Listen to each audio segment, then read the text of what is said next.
नहमदुहु व नुसल्ली अला रसूलिल करीम अम्मा बाद। मेरे मोहतरम बुज़ुर्गों और दोस्तों, जैसा कि आप हज़रात को मालूम है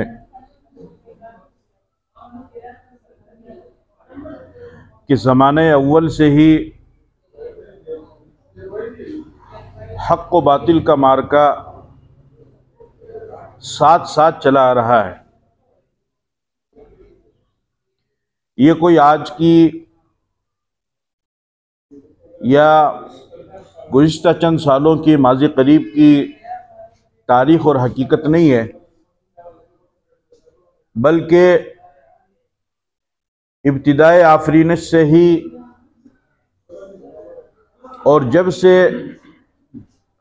दुनिया वजूद पजीर हुई है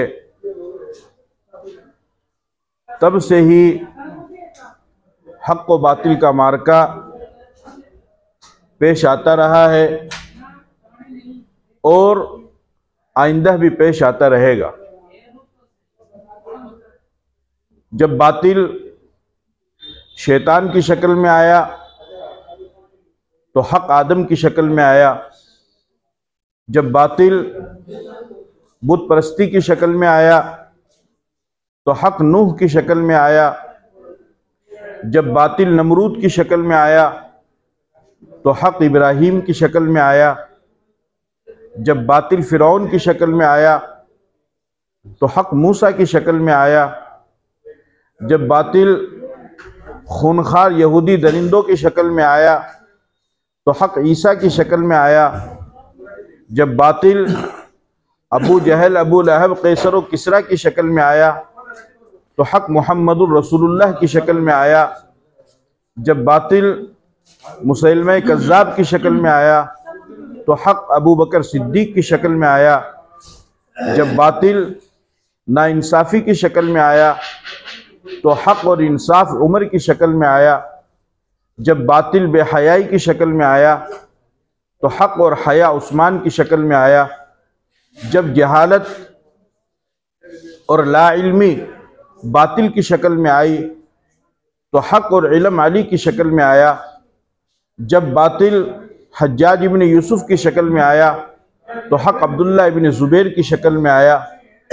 जब बातिल मंसूर की शक्ल में आया तो हक़ इमाम अबू हनीफ़ा की शक्ल में आया। जब बातिल मुअतसिम बिल्लाह की शक्ल में आया तो हक़ इमाम अहमद बिन हम्बल की शक्ल में आया। जब बातिल फ़िरक़े इस्ना अशरिया की शक्ल में आया तो हक़ शाह वलीउल्लाह मुहद्दिस दहलवी की शक्ल में आया। जब बातिल अंग्रेज़ की शक्ल में आया हक़ शाह अब्दुल अज़ीज़ की शक्ल में आया। और जब बातिल फितनों की शक्ल में आया तो हक़ उलमाए देवबंद की शक्ल में आया। लेकिन यह हक़ व बातिल का मार्का शुरू से ही चलता हुआ आ रहा है और ता क़यामत चलता रहेगा। लेकिन यह अल्लाह रब्बुल इज़्ज़त का वादा है, अल्लाह का ये वादा है कि अल्लाह पाक हमेशा हक़ को गालिब फरमाएंगे और मगलूब, और अल्लाह ताला बातिल को हमेशा मगलूब फरमाएंगे। चुनांचे हम जिस मुल्क के अंदर रहते हैं, हमारा ये मुल्क, हमारा ये वतन, वतन अज़ीज़ जिसको हम हिंदुस्तान के नाम से जानते हैं, इसकी भी एक तवील और क़दीम तारीख़ है। और इस मुल्क के अंदर इब्तिदा ही से मुख्तलिफ़ किस्म की ज़बानें, मुख्तलिफ़ किस्म की तहज़ीबें, मुख्तलिफ़ किस्म की कौमें, मुख्तलिफ़ मज़ाहिब को मानने वाले लोग हमेशा से रहते चले आए हैं और बहुत क़दीम उसकी तारीख़ है। लेकिन जब 1601 के अंदर इस मुल्क के अंदर अंग्रेज़ आया, उस वक्त मुग़लिया बादशाहों में आखिरी बादशाह जहांगीर की हुकूमत थी और अंग्रेज़ आया तो इस मुल्क के अंदर तिजारत की नीयत से था, बिज़नेस की नीयत से था, कारोबार की नीयत से था। और उसने यहाँ के बादशाहों से इजाज़त तलब की और उन्होंने ये कहा कि हम हिंदुस्तान के माल को, यहाँ के सामान को उठाएंगे और लेकर के जाएंगे और बरतानिया की मंडी में लगाएंगे और वहाँ के बेशकीमती सामानों को यहाँ पर ला कर के फ़रोख्त करेंगे इस तरीके से दोनों मुल्कों के अंदर एक दूसरे के बढ़ने का जरिया बनेगा। सनअत के एतबार से, तरक्की के एतबार से मुल्क तरक्की करेगा। और लेकिन वो इनकी चालों को नहीं समझ सका, चुनांचे उसने इजाज़त दे दी। इजाज़त देने के बाद फिर धीरे धीरे अंग्रेज़ ने अपना काम शुरू किया, अपनी चाल शुरू की, और उसने अपनी जो मंसूबाबंद उसके प्लान थे, उसकी साजिशें थी, उन्होंने उसको शुरू किया और धीरे धीरे यहाँ पर हिंदुस्तान के अंदर कब्जा करना शुरू कर दिया। चुनांचे हिंदुस्तान की जो असल तारीख है, बाज़ लोग तो, बल्कि हमारे बच्चों को तो 1857 से बताई जाती है। हालांकि हकीकी बात यह है कि हिंदुस्तान की आज़ादी की और जद्दोजहद की जो तारीख शुरू होती है वो 1857 से नहीं है, बल्कि उससे भी पहले। चुनांचे 1799 के अंदर, 1702 के अंदर दिल्ली के अंदर एक अजीम शख्सियत पैदा हुई, शाह वलीउल्लाह मुहद्दिस देहलवी रहमतुल्लाह अलैह। हजरत बहुत बड़े आलिम दीन थे, बहुत बड़े बुजुर्ग थे, बहुत बड़े अल्लाह वाले थे और बहुत बड़े मुहद्दिस थे। और इसका अंदाजा आप इस बात से लगा सकते हैं कि हिंदुस्तान के अंदर सबसे पहले इल्म हदीस को लाने वाले वो शाह वलीउल्लाह मुहद्दिस देहलवी रहमतुल्लाह अलैह हैं।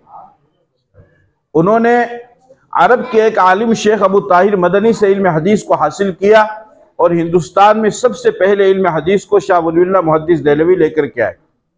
आज पूरे मुल्क के अंदर, बल्कि एशिया के अंदर जितने भी लोग आलिम बनते हैं और जितने भी सनद हासिल करते हैं, उन तमाम की सनद शाह वलीउल्लाह मुहद्दिस देहलवी रहमतुल्लाह अलैह से होते हुए अरब के उलमा तक जाती है और फिर वहाँ से सहाबा से होते हुए अल्लाह के नबी तक पहुँचती है कि फ़लाँ ने यूँ बयान किया, फ़लाँ ने यूँ बयान किया, फ़लाँ ने बयान किया, उससे फ़लाँ ने बयान किया। इस तरीके से हदीस बयान की जाती है। और हज़रत शाह वलीउल्लाह मुहद्दिस देहलवी रहमतुल्लाह अलैह ने बड़ा अजीम इल्मी और दीनी काम यहाँ पर किया, ख़ास तौर पर दिल्ली के अंदर, कि उन्होंने दीनी मदरसों को कायम किया, उन्होंने मसाजिद को कायम किया, खानकाहों को उन्होंने आबाद किया, अल्लाह और रसूल के जिक्र की मजलिसों को उन्होंने कायम किया और आबाद किया। चुनांचे फिर उसके बाद ये सिलसिला चलता रहा। 1799 के अंदर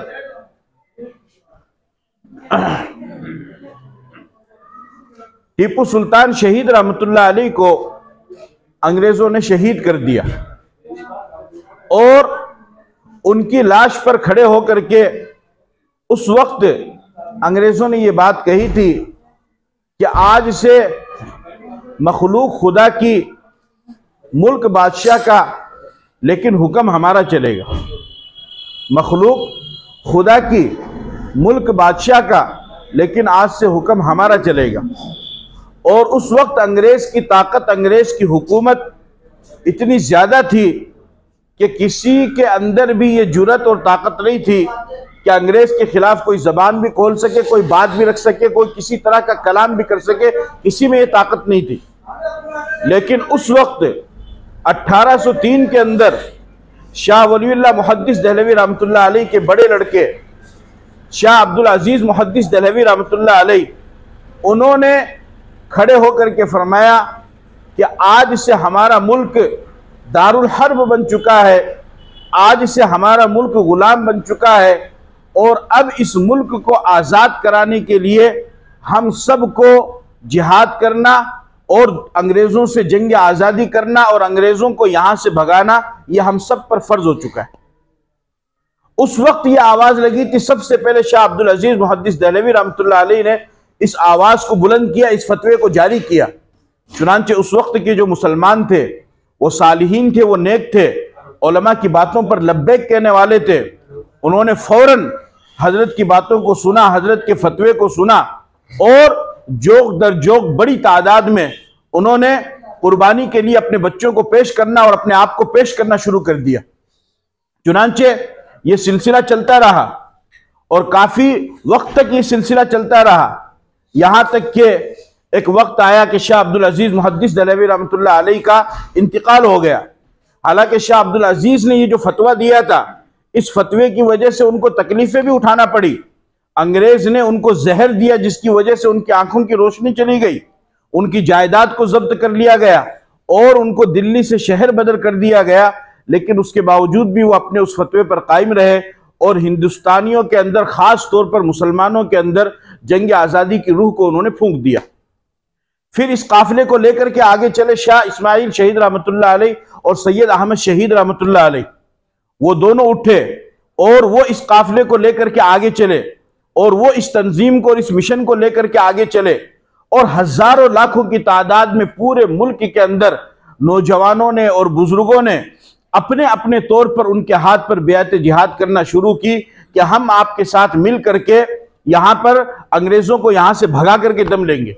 लेकिन कुछ अपने लोगों ने गद्दारी की, कुछ अपने लोगों ने मुनाफकत की कि जिसकी वजह से तकरीबन 1831 के अंदर शाह इस्माइल शहीद और शाह सैयद अहमद शहीद रहमतुल्लाह अलैह को बालाकोट की पहाड़ियों पर शहीद कर दिया गया। जब यह मामला पेश आया तो उस वक्त उलमाए किराम की दिल्ली के अंदर एक मीटिंग हुई।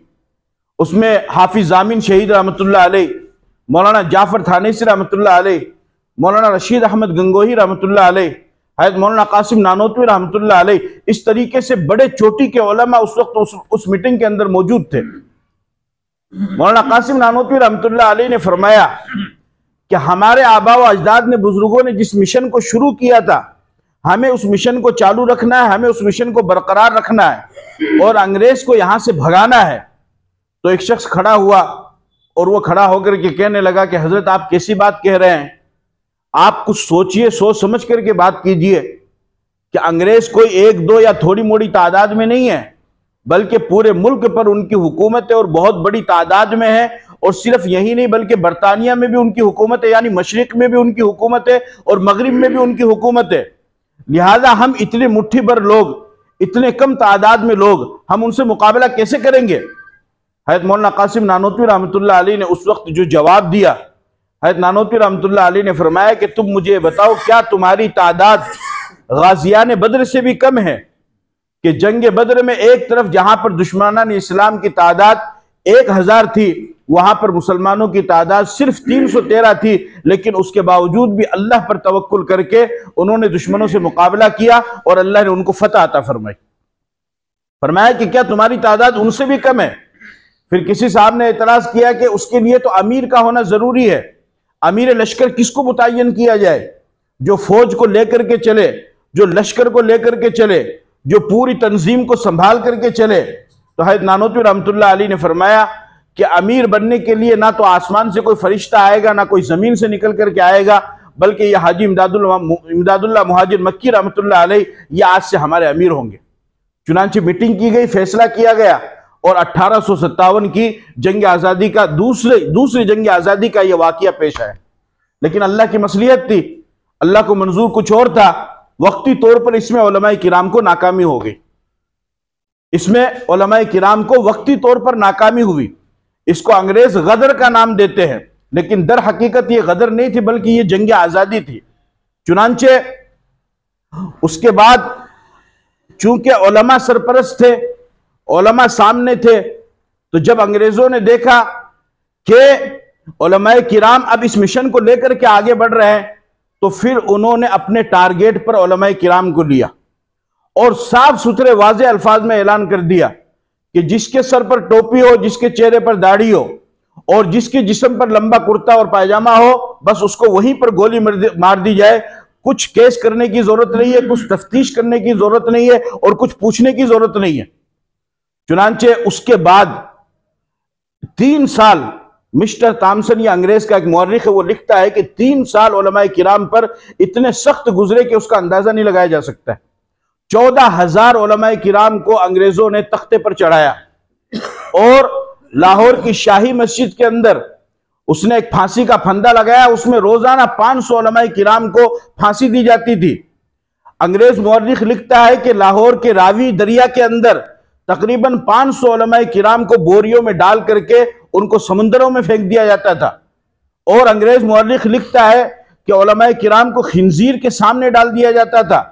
अंग्रेज मौलिक लिखता है कि दिल्ली की चांदनी चौक से लेकर खैबर तक कोई दरख्त ऐसा नहीं था कि जहां पर उलमाए किराम की गर्दनें लटकी हुई ना हो। अंग्रेज मौलिक लिखता है कि मैं दिल्ली के अंदर एक खेमे के अंदर गया तो मुझे कुछ लोगों के, कुछ मुर्दार के जलने की बदबू महसूस हुई। मैं अंदर गया तो मैंने देखा कि वहां पर अंग्रेज 40 उलमाए किराम को लाते हैं, उनको जला देते हैं। फिर मेरे सामने 40 और उलमाए किराम को लाया गया और उनसे ये कहा गया कि तुम सिर्फ इतना बोल दो कि 1857 की जंग आज़ादी में हम शरीक नहीं थे, हम तुम्हें अभी छोड़ देंगे। लेकिन वो अंग्रेज मौलिक लिखता है कि मुझे पैदा करने वाले की कसम, मेरी आंखों के सामने सारे के सारे उलमा, जलना तो उन्होंने मंजूर किया लेकिन किसी ने भी अंग्रेज के सामने सर नहीं झुकाया। और इस तरीके से जुल्म और सितम करके उन्होंने अंग्रेज को खत्म करना, उलमा को खत्म करना शुरू कर दिया। क्यों? इस वजह से कि उनको जो रिपोर्ट मिली, उस रिपोर्ट में यह बताया गया कि इसमें जो सबसे ज्यादा बेदार कौम है अंग्रेज को यहां से भगाने के लिए, वो मुस्लिम कौम है। लिहाजा तुम्हें इनको टारगेट बनाना पड़ेगा। और इनके पास जो किताब है कुरान करीम, उस कुरान करीम के अंदर, इनके अंदर जंग आजादी की रूह उनकी आयात के जरिए से गज़वा बद्र और गज़वा अहद, जंग हुनैन, मार्के जितने भी हुए उन तमाम गज़वात और सराया और मार्के की वजह से वो रूह इनके अंदर फूंकी जाती है। लिहाजा इस किताब को खत्म करो और इस किताब के मानने वाले, इस किताब की रहनुमाई करने वाले, इस किताब के बारे में बताने वाले, उनको खत्म करो। तो उस वक्त अंग्रेजों ने जहां एक तरफ उलमाए किराम को टारगेट बनाना शुरू किया, वहीं पर तकरीबन 3 लाख नुस्खे अंग्रेजों ने कुरान करीम की जलाए। नाकामी हो गई, एक बहुत बड़ी तादाद में मुसलमान शहीद हो गए। जब यह मामला पेश आया तो अब जिनके बच्चे शहीद हुए, जिनके मां बाप शहीद हो गए, अब वो बच्चे यतीम हो गए, वो उनकी बीवी बेवा हो गई, उनके घर बार उजड़ गए। तो अब अंग्रेजों ने उन बच्चों को लेना शुरू किया। क्यों? भूखमरी की वजह से वो बाहर आ गए, रोड पर आ गए। अंग्रेजों ने कहा कि हम इनको मुफ्त पढ़ाएंगे, मुफ्त लिखाएंगे, मुफ्त खिलाएंगे, मुफ्त पहनाएंगे, मुफ्त तालीम देंगे। उलमाए किराम सर जोड़ करके बैठे। उन्होंने देखा कि जिनके आबाओ अजदाद अंग्रेज की दुश्मनी में, अंग्रेज से जंग करते हुए मुल्क को आजाद कराने के लिए शहीद हो गए, उनके बच्चे तो नाउज़ बिल्लाह मुर्तद होकर के ईसाई हो रहे हैं, ईसाइयत को कबूल कर रहे हैं। तो उस वक्त एक अजीम शख्सियत जिसको दुनिया मौलाना कासिम नानोतवी रहमतुल्लाह अलैह के नाम से जानती है, वो शख्सियत खड़ी होती है और उन्होंने खड़े होकर के कहा कि ए मुस्लिम कौम के लोगों, तुम अपने बच्चे हमें दो, हम इन्हें मुफ्त खिलाएंगे, मुफ्त पहनाएंगे, मुफ्त तालीम देंगे। अब अगर अंग्रेज ये दावा करता तो उसका दावा करना तो सही था, इस वजह से कि उसके पास हुकूमत भी थी, दौलत भी थी, ताकत भी थी, और यहां भी थी, वहां भी थी, मशरिक में भी थी, मगरिब में भी थी, हिंदुस्तान में भी थी, बरतानिया में भी थी। लेकिन ये उलमा, ये तो खुद खाक नशीन थे, ये तो खुद बोरिया नशीन थे। इनके पास सुबह का है तो शाम का ठिकाना नहीं, शाम का है तो सुबह का ठिकाना नहीं। इतनी बड़ी तादाद में ये बच्चों का इंतजाम करेंगे कैसे?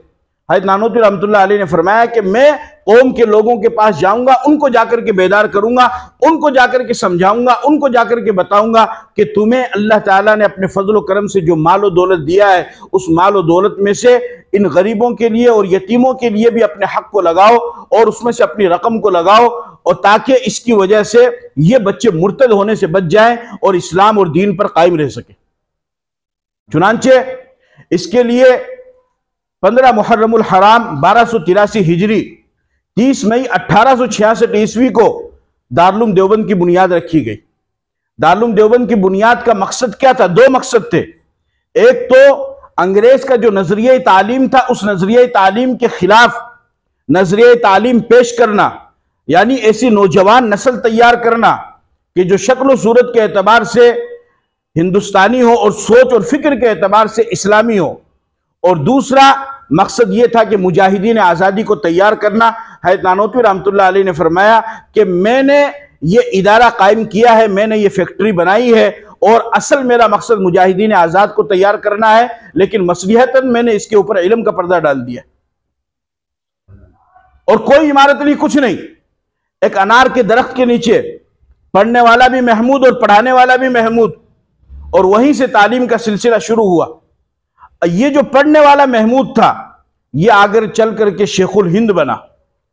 शेखुल हिंद मौलाना महमूदुल हसन देवबंदी रहमतुल्लाह अलैह, और इनके असातिज़ा ने इनके दिल के अंदर जो रूह फूंकी जिहाद आज़ादी की, जंग आज़ादी की, उन्होंने उस रूह को बरकरार रखा और उस पैगाम और उस मिशन को लेकर के वो आगे गए और तहरीक रेशमी रुमाल चलाई। अगर तहरीक रेशमी रुमाल कामयाब हो जाती तो बहुत जल्द मुल्क आज़ाद हो चुका होता। और उसी सिलसिले में बात करने के लिए फिर हज की नीयत से मक्का भी गए, लेकिन शरीफ मक्का ने गद्दारी की और हजरत को गिरफ्तार करवाया और गिरफ्तार करके उनको माल्टा की जेल में भेज दिया गया। माल्टा की जेल में तकरीबन 3 या 4 साल वहां पर हजरत रहे, और उसी दरमियान में 1919 में जमीयत उलमा हिंद की तंजीम बनी, तो आर्जी तौर पर मुफ्ती किफायतुल्लाह दहलवी रहमतुल्लाह अलैह को सदर बना दिया गया, लेकिन असल सदर जो थे वो हजरत शेखुल हिंद रहमतुल्लाह अलैह। जब वहां से हजरत की रिहाई हुई तो अभी हजरत जिहाज ही पर मौजूद थे कि अंग्रेज ने सर रहीम बख्श साहब को भेजा और उनसे गुजारिश की कि आप इनको बताओ कि अंग्रेजों के खिलाफ लड़ने से कुछ भी फायदा नहीं होगा।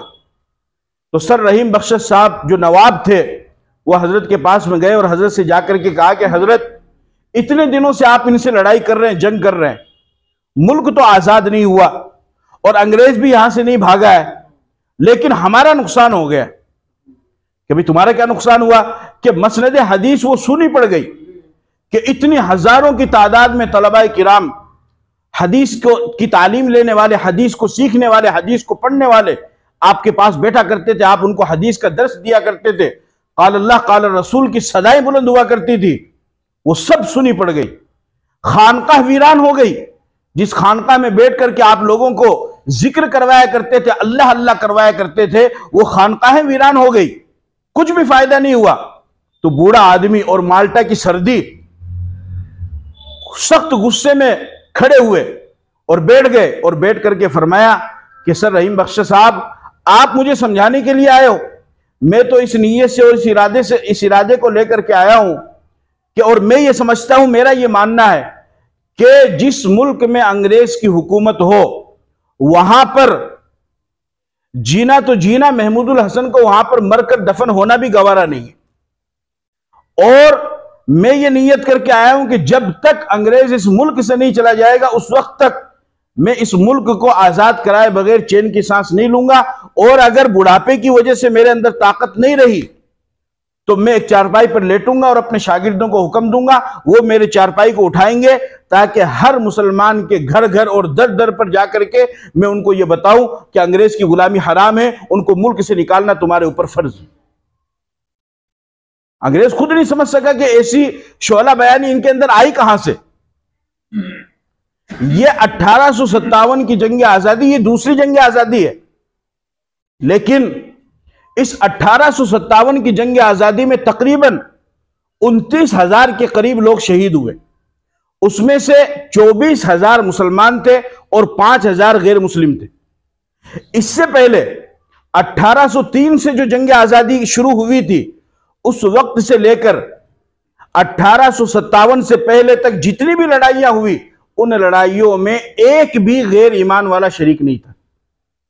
57 में चूंकि मामूली सी ऊंट के मुंह में जीरे के बराबर मामूली सी तादाद में कुछ लोग शहीद हो गए हैं, तो इस वजह से साजिश के तहत, मंसूबाबंद प्लान के तहत अब हमारे बच्चों को जो जंग आजादी की तारीख बताई जाती है वो 57 से बताई जाती है, जबकि 57 से नहीं, जंग आजादी की तारीख 1803 से बल्कि 1799 से टीपू सुल्तान की शहादत के बाद से ही शुरू हो चुकी है। लेकिन जितना कसूर बताने वालों का है उतना कसूर हमारा है कि हमें भी नहीं मालूम, हमने भी अपने बच्चों को नहीं बताया। एक रटा हुआ नाम जो मौलाना अबुल कलाम आजाद तो बहुत बाद में आया है, वो तो बहुत बाद में आया है। आखिरी लुकमे से किसी का पेट नहीं भरता है, पूरी रोटी खानी पड़ती तब जाकर के पेट भरता है।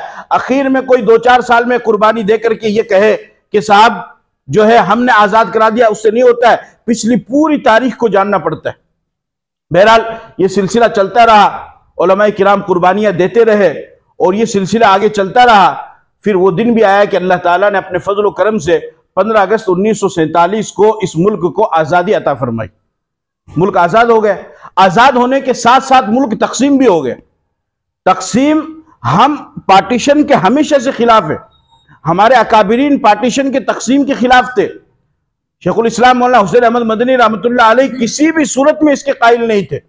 हज़रत ने फरमाया कि हमने किस वजह से हमने कुर्बानी दी है, किस वजह से हमने जंग आज़ादी लड़ी है, कि जब तकसीम हो जाएंगे मुल्क तो फिर मुसलमानों की ताकत तो तकसीम हो जाएगी। और जो लोग हिंदुस्तान को छोड़ करके जा रहे थे, मौलाना अबुल कलाम आज़ाद रहमतुल्लाह अलैह ने दिल्ली की जामा मस्जिद की सीढ़ियों पर खड़े होकर के उनसे फरमाया था कि लोगों, तुम इस मुल्क को छोड़ करके मत जाओ, इस वजह तो, और तुम हिजरत के मुकद्दस नाम पर फरार की जिंदगी इख्तियार मत करो। ये लाल किला की फसीलें और ये जामा मस्जिद के मीनारे, ये सब तुम्हें आवाज दे रही है, और यहां पर तुम्हारे बुजुर्गों की कब्रें ये तुमको बता रही है, और इस मुल्क में तुम्हारी बगैर तुम्हारी तारीख और इस मुल्क के फैसले वो अधूरे रहेंगे। लेकिन खैर, जाने वाले चले गए, हम किसी भी सूरत में इसके कायल नहीं थे। लेकिन जिस तरीके से मुसलमान आज भी अपने दिल के अंदर हिंदुस्तान को रखता है, उसे रचाता है, उसे बसाता है और उससे मोहब्बत करता है, और इस मोहब्बत में किसी भी तरह की कोई कमी आने नहीं देता है।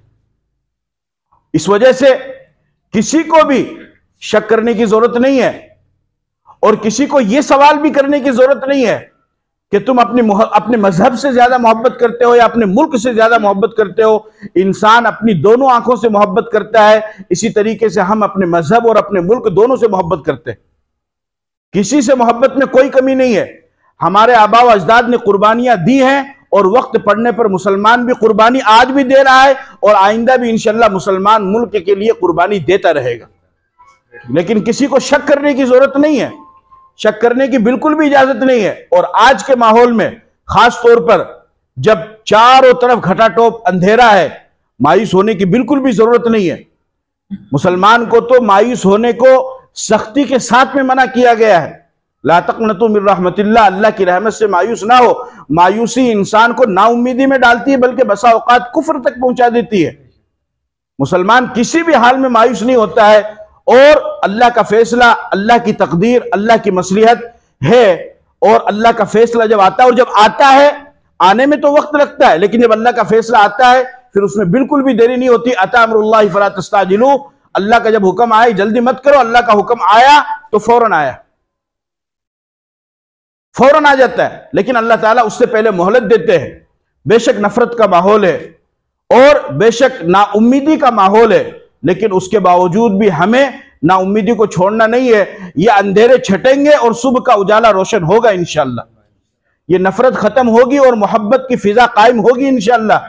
ये बादल छटेंगे और सुबह का सूरज अपनी किरणें और अपनी रोशनी के साथ दोबारा नमूदार होगा इंशाअल्लाह। और बहुत जल्द हम अपनी आंखों से देखेंगे कि वो वक्त भी आएगा कि जब फिर से दोबारा जिस हिंदुस्तान का ख्वाब हमारे बुजुर्गों ने दिया था और जिसके लिए उन्होंने अपना सब कुछ कुर्बान कर दिया था, उस हिंदुस्तान में हंसता खेलता लहलहाता मुस्कुराता चेहरा हम देखेंगे इंशाअल्लाह। हमें साथ में दुआ भी जारी रखनी है, और साथ में दुआ जारी रखने के साथ साथ जो भी मसलिहतन हम काम कर सकते हो, हमारे कायदीन की तरफ से, हमारे बुजुर्गों की तरफ से, हमारे अकाबिरीन की तरफ से, जमीयत उलमा हिंद की तरफ से, all India Muslim personal law board की तरफ से, हमारे बुजुर्गों की तरफ से, जब भी हमें कोई रहनुमाई मिले हम उनकी आवाज पर लब्बैक कहें और उनके मुताबिक अमल करें, तो इंशाअल्लाह बहुत जल्द माहौल साजगार हो जाएगा। घबराने की जरूरत नहीं है, परेशान होने की भी जरूरत नहीं है। अल्लाह ताला इन तमाम चीजों को खत्म करेगा, और अल्लाह ताला इन तमाम चीजों को खत्म करके एक नई सुबह का उजाला अल्लाह ताला रोशन फरमाएंगे। और अपने अकाबिरीन की, अपने बुजुर्गों की तारीख को हमें याद भी रखना है। 15 अगस्त 1947 को मुल्क आजाद हुआ। आजाद होने के बाद फिर चूंकि मुल्क के अंदर कोई कानून नहीं था, तो इस मुल्क के पहले सदर जमहूरिया डॉक्टर राजेंद्र प्रसाद के हुक्म पर भीमराव अंबेडकर साहब को कहा गया और उनकी 7 आदमियों की एक कमेटी बनाई गई और उनको मुतय्यन किया गया। चुनांचे 2 साल 11 महीने और 18 दिन के तवील वक्त के बाद में उन्होंने एक कानून तैयार किया जिसको हम संविधान बोलते हैं, आइन बोलते हैं, दस्तूर बोलते हैं, और वो उन्होंने पार्लियामेंट के अंदर पेश किया और उसको मंजूर कर लिया गया। इस वजह से हिंदुस्तान के अंदर 2 दिन मजहबी एतबार से नहीं बल्कि मुल्की एतबार से मनाए जाते हैं। एक तो 15 अगस्त, उसको जश्न यौम आज़ादी कहा जाता है, उस दिन तो आज़ादी मिली। और दूसरा जो मनाया जाता है उसको जश्न यौम जमहूरिया कहा जाता है कि आज के दिन मुल्क का अंदर कानून बना और दस्तूर बनाया गया, और जो आज का दिन 26 जनवरी है उसी के तहत, और उस कानून के तहत हर एक को आज़ादी के साथ अपने अपने तौर पर इबादत करने की और अपने मजहबी मामलात को अदा करने की इजाजत दे दी गई थी, और आज भी उसके तहत इजाजत दे दी गई है। हमारा ये फर्ज याद रखो, जो कौम अपने बुजुर्गों की तारीख को भूल जाती है वो कौम कभी भी कामयाब नहीं हो सकती है। कामयाबी के लिए, आगे बढ़ने के लिए, तरक्की करने के लिए हमें पीछे की तरफ लौटना पड़ेगा, और जितना ज्यादा आप पीछे की तरफ लौट करके जाएंगे उतनी ही ज्यादा कामयाबी आपको इंशाल्लाह मिलेगी। हालात से बिल्कुल भी मायूस नहीं होना है। मरहूम राहत इंदौरी ने कहा ना, अगर खिलाफ है होने दो, जान थोड़ी है, ये सब धुआं है, कोई आसमान थोड़ी है। लगेगी आग तो आएंगे घर कई सदमे, यहां पर सिर्फ हमारा मकान थोड़ी है। और जो हमारे मुंह से निकले वही सदाकत है, हमारे मुंह में तुम्हारी जबान थोड़ी है। और मैं जानता हूं कि दुश्मन भी कम नहीं है, लेकिन हमारी तरह हथेली पे जान थोड़ी है। और जो आज साहिबे मसनद है कल नहीं होंगे, किराएदार है जाती मकान थोड़ी है। सभी का खून शामिल है यहां की मिट्टी में, किसी के बाप का हिंदुस्तान थोड़ी है, किसी का नहीं, सबका है। हिंदू, मुस्लिम, सिख, ईसाई, हमारे अकाबिरीन की तरफ से हमें जो पैगाम दिया जा रहा है वो पैगाम यह है कि हमें मोहब्बत की फिजा को आम करना है। अगर वो नफरत को लेकर आते हैं हम मोहब्बत को लेकर के आए, वो अगर दुश्मनी को लेकर के आते हैं हम दोस्ती को लेकर के आए, वो अगर अंधे आग को लेकर के आते हैं हम पानी को लेकर के आए। याद रखो, नफरत का मुकाबला नफरत से कभी भी नहीं किया जा सकता है। नफरत को खत्म करने के लिए आपको मोहब्बत को पेश करना पड़ेगा। जिस तरीके से खून को खून से साफ नहीं किया जा सकता है, उसको साफ करने के लिए पानी की जरूरत पड़ेगी। इसी तरीके से नफरत के माहौल को खत्म करने के लिए मोहब्बत को आम करना पड़ेगा।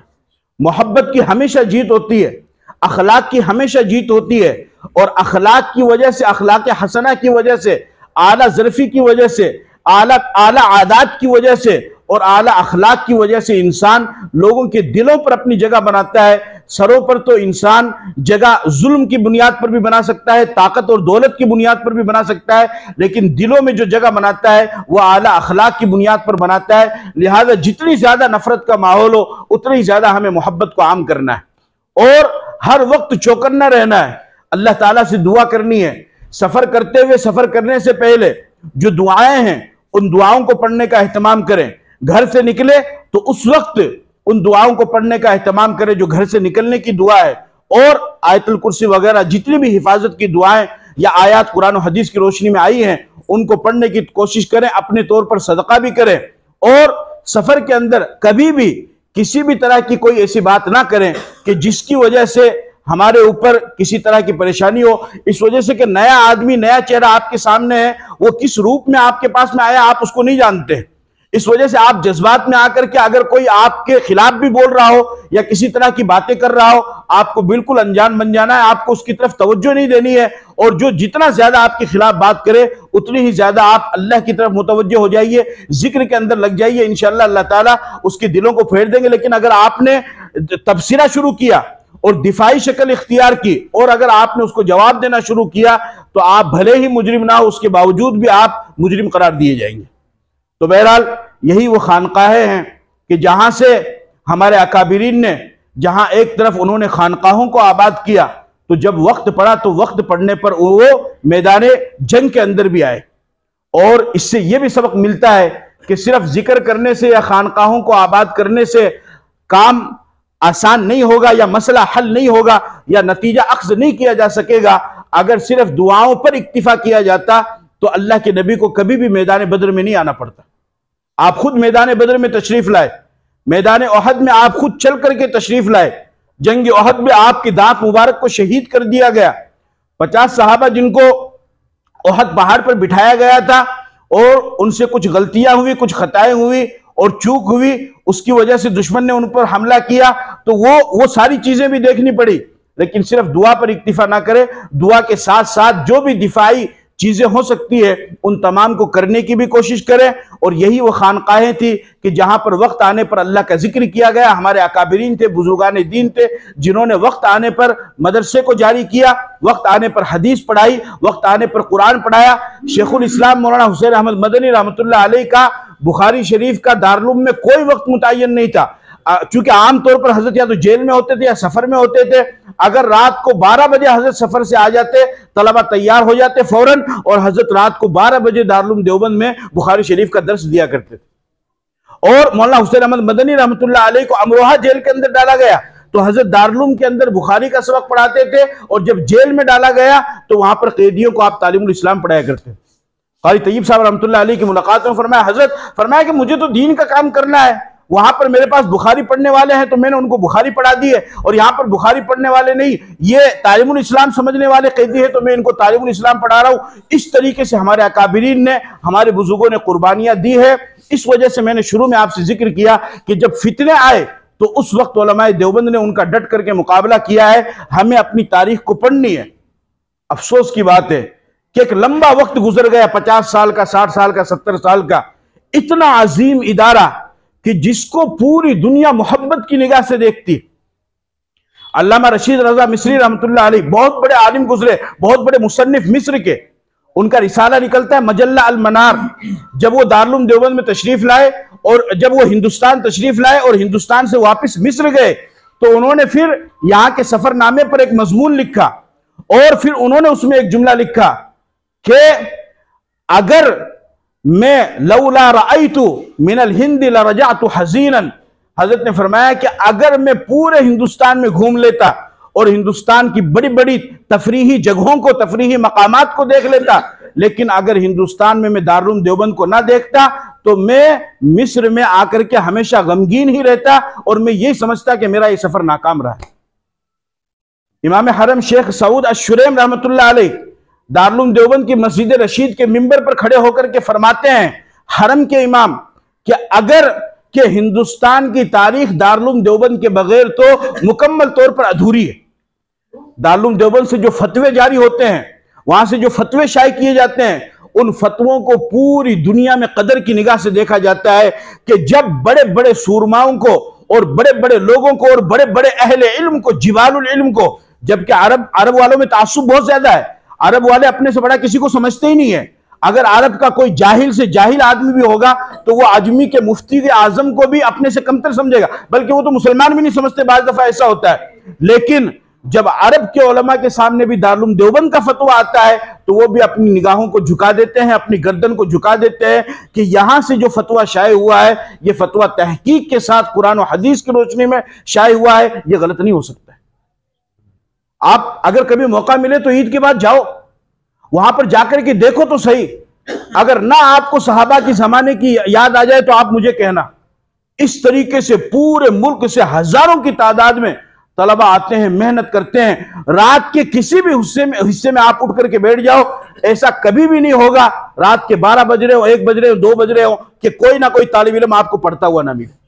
और सुबह के वक्त तो कहना ही क्या, सुबह के वक्त तो ऐसा लगेगा कि शायद रशीद अहमद गंगोही की खानका सजी हुई है, शायद कांदला के बुजुर्गों की खानका सजी हुई है, शायद बड़े अकाबरीन बुजुर्गों की खानका सजी हुई है। इस तरीके से अल्लाह के सामने रोना, गिड़गिड़ाना और अल्लाह के सामने दुआएं करना, ये मामूली चीज। इतना अजीम इदारा अल्लाह ताला ने अपने फजल और करम से हमें अता फरमाया, लेकिन हमें तौफीक नहीं हुई आज तक कि कभी जाकर उसकी जियारत भी कर ले या कभी जाकर देख ले।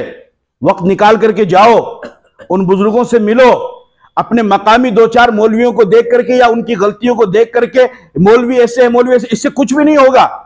मैं आपको जिम्मेदारी के साथ कह रहा हूं कि आज भी आप उत्तर प्रदेश के इलाके में जाओ, सहारनपुर जाओ, मेरठ जाओ, रायपुर जाओ, कांदला जाओ, देवबंद जाओ, इन इलाकों में आप जाओ, आज भी ऐसे ऐसे अल्लाह वाले मौजूद हैं कि अल्हम्दुलिल्लाह जब वो रात को सोते हैं तो सुबह तहज्जुद में उठने से पहले रोजाना उनको अल्लाह के नबी की ज़ियारत होती। और ऐसे ऐसे अल्लाह वाले हैं कि पूरा महीना गुजर जाता है, पूरा महीने में गुनाह कबीरा तो दूर की बात है, गुनाह सगीरा भी नहीं करते, और पूरे दिन काल अल्लाह काल रसूल में एकदम लगे हुए हैं। कभी उनकी सोहबत में भी जाओ, उनसे भी मुलाकात करो, उनकी दुआएं लो, उनके सामने अपनी जरूरियात को रखो। उनकी एक मुलाकात, उनकी एक जियारत, उनकी एक दुआ दुनिया और आखिरत की कामयाबी के लिए काफी है। लेकिन कौन जाए? ऐसा नहीं, जाओ, उससे आपके ईमान में इजाफा होगा, आपकी रूहानी कैफियत में इजाफा होगा, आपके अंदर ईमान और इस्लाम में मजीद पुख्तगी आएगी और इस्लाम में मजीद अमल पैरा होने का जज्बा आपके दिलों के अंदर पैदा होगा।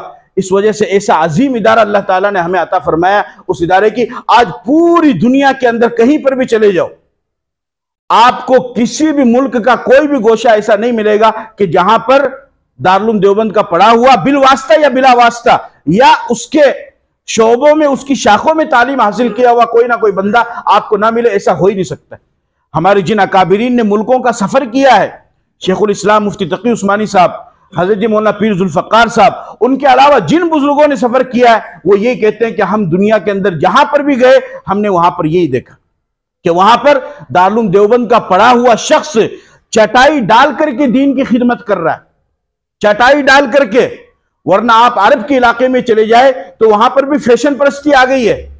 फैशन परस्ती किस तरीके से कि पढ़ाने वाला भी अपने तौर पर आराम से गद्दे पर बैठा है, पढ़ने वाले भी स्टूल पर बैठे हुए हैं, पढ़ने वाले भी कुर्सी लगा करके बैठे हुए हैं, किसी के सामने किताब है, किसी के सामने किताब नहीं, किसी के सामने लैपटॉप है, उसी में हदीस देख रहे हैं, किसी के सर पर टोपी है नहीं है, चेहरे पर दाढ़ी है नहीं है, कुछ नहीं है। यहां तक कि जब अरब के उलमा दारुल में आए और उन्होंने जब दारुल की सादगी को देखा कि एक उस्ताद एकदम सादगी के साथ में गद्दा बिछा करके उसके ऊपर बैठ जाता है और बुखारी जैसी अजीम किताब का दर्स दे रहा है, मुस्लिम शरीफ का दर्स दे रहा है, तिरमिजी का शरीफ दर्स दे रहा है और कुरान की तफसीर को बयान कर रहा है, और हजारों की तादाद में तलबाए किराम सरों पर पगड़ी बांधकर, आंखों में सुरमा डालकर और अपने सरों पर टोपी रख करके अजीम जबरदस्त कुर्ते और पाजामे के साथ में वो बैठे हुए हैं और उन किताबों को पढ़ रहे हैं और नीचे एक तिपाई लगी हुई है।